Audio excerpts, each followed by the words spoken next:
Вітанне ўсім, шаноўнае спадарства! Сёння з вами празважаем на тэму сівое даўніны. У мяне да вас пытанне на ўступе. Вось калі вы знаёміцеся з рознымі культурамі і раптам элементы для вас злучаюцца ў адзіную еднасць, што вы тады адчуваеце?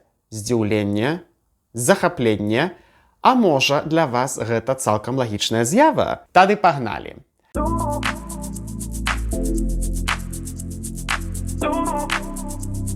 Так сталася, што ў Кракаў завітаў беларускі гурт Літы Талер. Хто ведае, той ведае, хто не ведае, той зараз даведаецца. Яны выконвалі рэпертуар сярэднявечнай музыкі. І нягледзячы на тое, што іх канцэрт адбыўся ўжо знанай нам мадэрновай прасторы Staccato Art Space у Кракаве, я лічу, што хіба ніхто не адчуў сябе на іншых хвалях па-за тымі старадаўнімі часамі. Літы Талер прадставіў нам музыку на розных мовах. Гэта былі спявальныя нумары па-польску, па-беларуску, па-ірландску.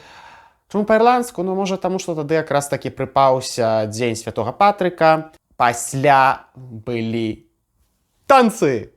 І я зразумеў, што мая камера проста не здольная здымаць у цёмным сутарэнні. А шкада, таму што кожны танец запальваў па-свойму і ўсе яны былі розныя. Беларускія, польскія, нават быў нейкі літоўскі вясельны, который не запамятаў, як называецца, але гэта не важна. Важна тое, што мы з вами вернемся да музыкі. Больш не заглыбляючыся ў нерводныя дэталі, проста паслухайце і напішыце пасля ў каментарах, якія эмоцыі выклікала ў вас гэтая падборка.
Вось пакуль вы пішаце, вось просто вось так, вось цяпер вы паставілі на паўзу, і вы вось цяпер пішаце, у мяне да вас яшчэ адно пытанне. Як вам здаецца, на якой мове выконвалася апошняя песня?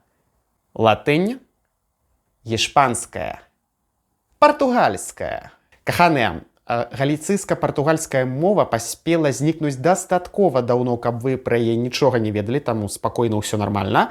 Але гэтая мова, нягледзячы на ўсё, пакінула шмат цікавінак, незвычайных цікавінак.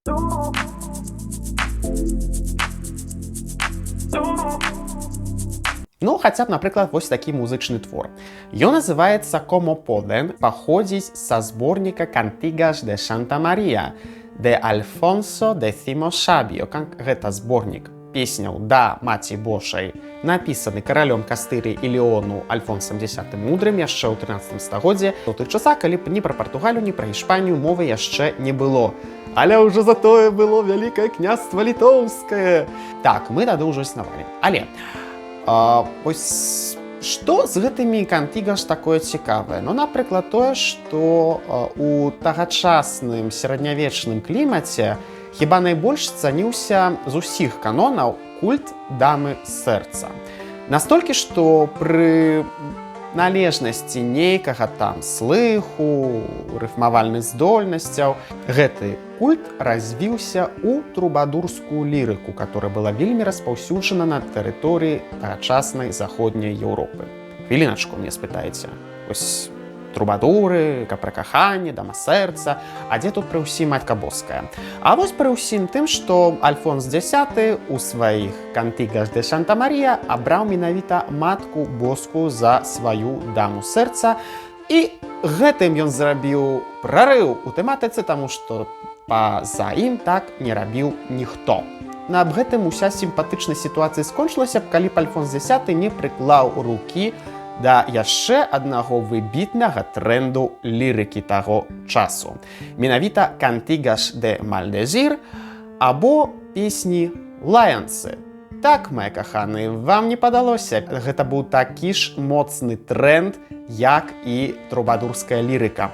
Прытым, калі б вы са мной разам маглі пабываць на сустрэчы ў інстытуце Сервантеса якраз на гэтую тэму, то вы б даведаліся, што гэтую лірыку, па-першае, стваралі на каралеўскіх дварах. Гэтыя вершы чыталіся на паэтычных батлах, і паняцце цэнзуры там адсутнічала. Можна было паліць грызёю чалавека канкрэтнага, сацыяльную групу, і абсалютна нічога б табе за гэта не было. Можа, табе б напісалі у адказ той жа такі ж пашквіль, або іншая дробязь. Што такое кроўная помста пакрыўджанага? Дык вось, цябе яшчэ магла пабіць уласная публіка за тое, што твае вершы былі б дрэнна напісаны. Але не, мы цяпер не гаворым пра цэнзуру, мы гаворым пра рытм, рыфму і стылістыку. Мяне вось цікавіць, і калі-небудзь каму-небудзь прыйшло ў галаву пабіць Альфонса X, нават у пачатку яго бардаўскай кар'еры, падазраваю, што не, але на яго таксама такія вершы пісаліся. Гучыць як экстрэмізм, праўда? А цяпер уявіце сабе, як мусіць крута бавіцца чалавек, который займаецца перакладам вось такіх твораў, дзе гаворыцца пра тое, што мужчыну не ўзбуджае кабета шырокая, як вол, што найлепшы каханак гэта сеньор, который стары і да таго яшчэ вечна пускае газы. Так, вось такі жарт. Мала таго, яшчэ на тае узгадванай мной сустрэчы нам распавялі пра прыгоду такіх перакладаў. Я вам скажу, што чалавек без замілавання у гэта не палезе, таму што гэта той яшчэ квест перакладаць з неіснуючай мовы, з каторай яшчэ пазасталося даволі небагата даведак. Таго вечару нам зачыталі 4 кантигаш, перакладзеныя на сучасную польскую мову. І вось што цікавае, чаму на сучасную, а не на стылізаваную пад польскую мову 13 стагоддзя, гэта патлумачылася вельмі проста, таму што калі тады стваралася тая лірыка ў 13 стагоддзі, ніхто не думаў, што гэта мова згіне. Таму вельмі натуральна перакладчык вырашыў тым разам таксама занадта не дурыць сабе галавы і перакласці сучаснай мовай, каб перадаць усё моцнае слаўцо. І скажу вам яшчэ, што зважаючы на тое, што ў Польшчы ніхто гэтым цяпер не займаецца, і павага, і творчых поспехаў.